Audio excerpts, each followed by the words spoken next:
द्विघात समीकरण। ठीक है जी, द्विघात समीकरण।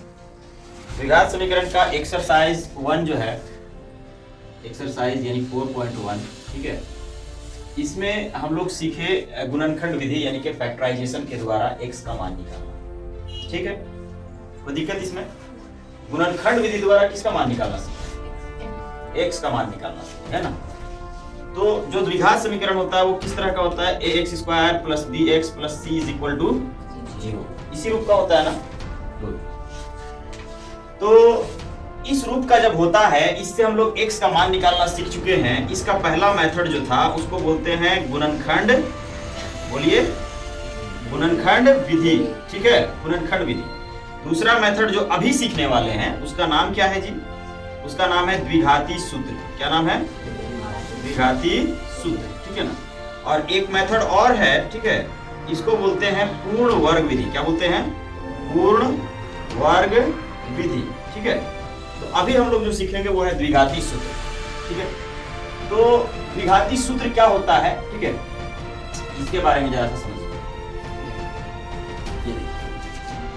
द्विघाती सूत्र, द्विघाती सूत्र में जो है सबसे पहले क्या होता है, एक आता है विविक्तर। क्या आता है?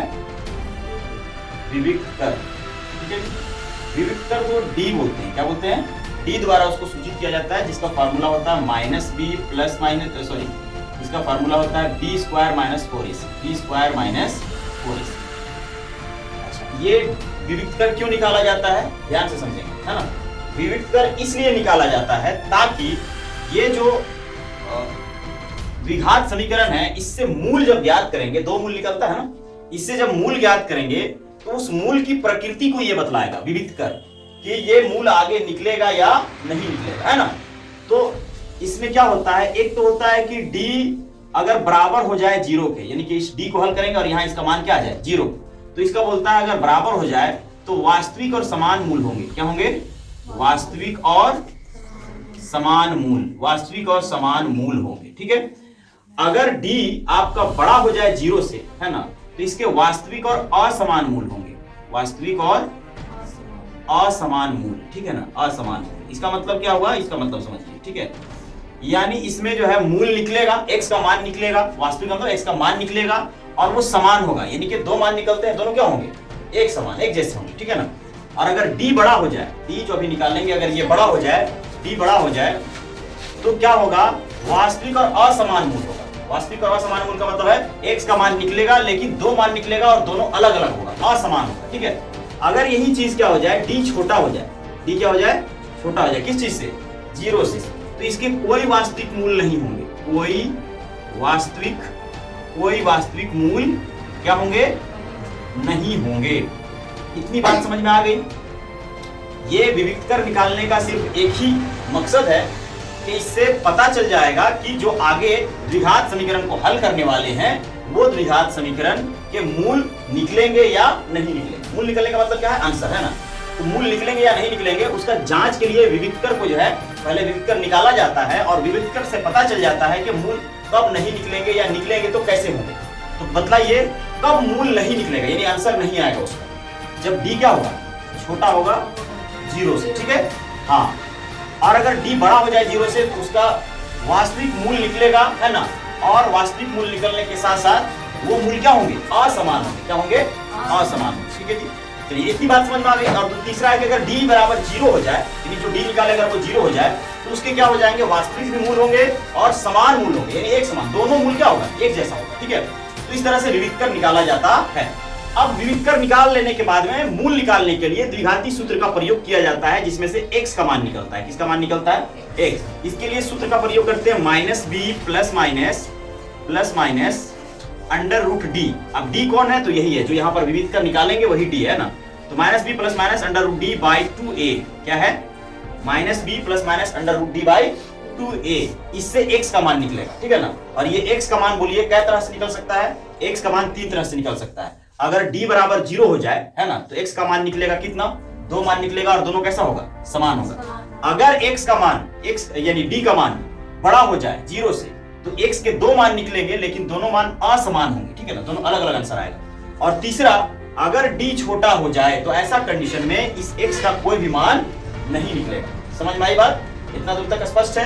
तो पहले आप लोगों को ये फार्मूला को पहला का पहला सवाल बोलिए। 2x square minus 3x plus 5 बराबर 0। देखिए जी, ये है सवाल। सुनाए बात? ये सवाल है। अब इसको हम लोग क्या कर सकते हैं? द्विघात समीकरण बोल सकते हैं ना। लिखेंगे चूंकि दिया गया समीकरण, चूंकि दिया गया समीकरण किस रूप में है? ax square plus bx plus c is equal to 0 के रूप में है। इसका मतलब क्या हुआ कि ये द्विघात समीकरण है। अब द्विघात समीकरण है तो यहां से अगर हम बोले कि यहां से a, b और c का मान निकाल के बताइए, तो a का मान क्या लिखेंगे बताइए? a बराबर कितना लिखना होगा? 2। कितना लिखना होगा? b बराबर कितना लिखना होगा? -3। Very good. c बराबर कितना लिखना होगा? प्लस में 5। a b c लिख लिए। अब पहला काम क्या करना है? द्विघाती सूत्र के द्वारा जब मैथ हल किया जाएगा तो पहला काम क्या निकालना है? विविक्तर, है ना। विविक्तर को क्या बोलते हैं? d। क्या बोलते हैं? d निकालने का मतलब क्या निकाल रहे हैं हम लोग? मूलों की प्रकृति, यानी इससे इस बात की जांच हो रही है कि आगे ये बनेगा या नहीं बनेगा। तो d बराबर निकालने के लिए बताइए क्या लिखते हैं? फॉर्मूला क्या है? b square minus 4ac। इतनी बात समझ में आ गई सबको? d बराबर क्या होता है? b square minus 4ac। Very good. अब बतलाइए कि d बराबर जो है b स्क्वायर का मान कितना दिया होगा? -3। ठीक है, तो -3 का होल स्क्वायर। 4 इंटू a का मान क्या है? 2 है। इंटू c का मान क्या है? 5 है। ठीक है, क्या है? 5। अब बतलाइए ये जो है -3 है, इसका स्क्वायर किया है तो 3 का स्क्वायर कितना हो जाएगा? 9। क्या माइनस में होगा या प्लस में होगा? प्लस में 9। Very good. ये माइनस को माइनस लिखेंगे, ये सबको गुना कर देंगे। 4 दूनी 8 बचे 40। अब 40 में 9 घटाएंगे, बताइए क्या आएगा? 40 में 9 घटाएंगे कितना आ जाएगा? माइनस में कितना आ जाएगा? 31। वेरी गुड, 31 आ जाएगा। अब माइनस में 31 आ गया। अभी हम कुछ देर पहले बतलाए थे कि अगर कोई चीज माइनस में आ जाए तो फिर उसका मूल निकलेगा या नहीं निकलेगा? नहीं निकलेगा। तो लिखेंगे चूंकि विविक्तर ऋणात्मक है। क्या है? विविक्तर क्या है? विविक्तर ऋणात्मक है, यानी माइनस में है। विविक्तर ऋणात्मक है, अतः इसके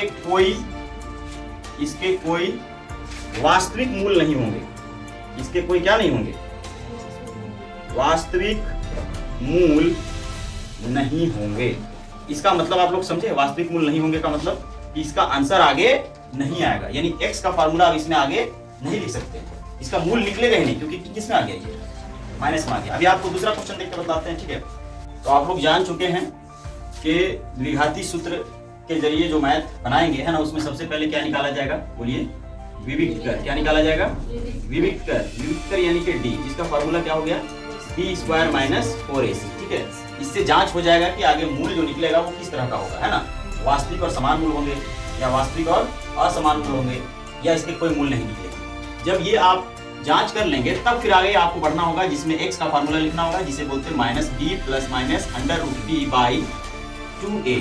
इसका उपयोग करके आगे जो है हम लोग मूल को निकालेंगे, है ना। एक क्वेश्चन देख चुके हैं जिसमें पता चला कि वो माइनस में आ गया, ऋणात्मक मान हो गया, उससे कोई मूल नहीं निकले।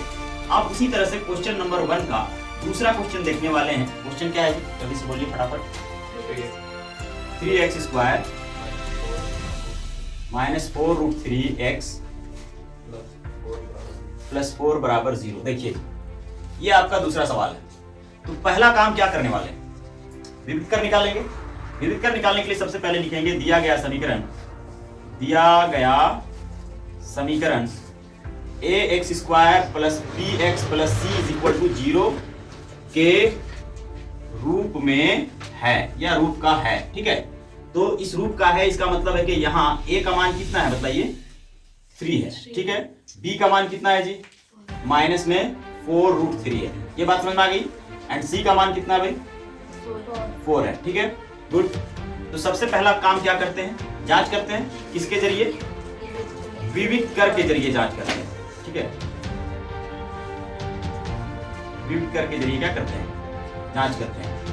इसका जो है d द्वारा सूचित किया जाता है इसे, और इसका फार्मूला क्या होता है? b square minus 4ac। तो अब बताइए b का मान कितना लिखा हुआ है? माइनस है और 4√3 है। इसका इसका पूरा का होल स्क्वायर करना पड़ेगा ना, यहाँ स्क्वायर है, फिर माइनस देंगे 4 लिखेंगे, a का मान कितना है बताइए 3 है, इंटू c का मान कितना है 4 है, ठीक है।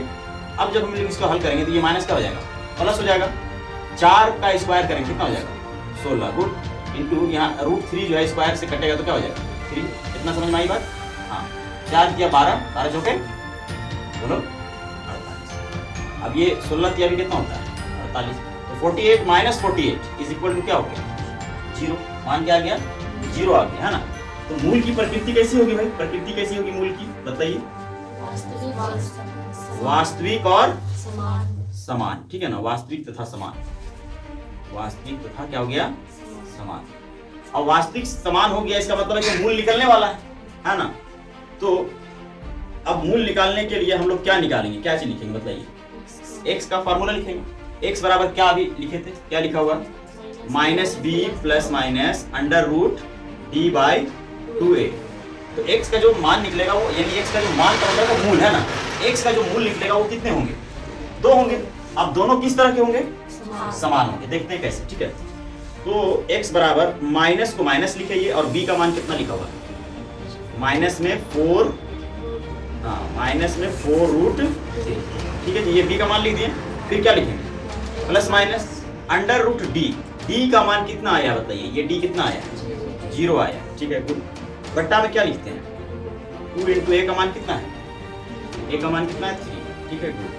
चलिए अब आगे लिखेंगे x बराबर, ये माइनस माइनस क्या हो जाएगा प्लस, ये लिखेंगे 4 रूट प्लस माइनस ये 0 का रूट 0 ही हो जाएगा, कोई इसमें ये नहीं आगे बढ़ सकते इसको है ना, 3 दूनी क्या हो गया 6 हो गया।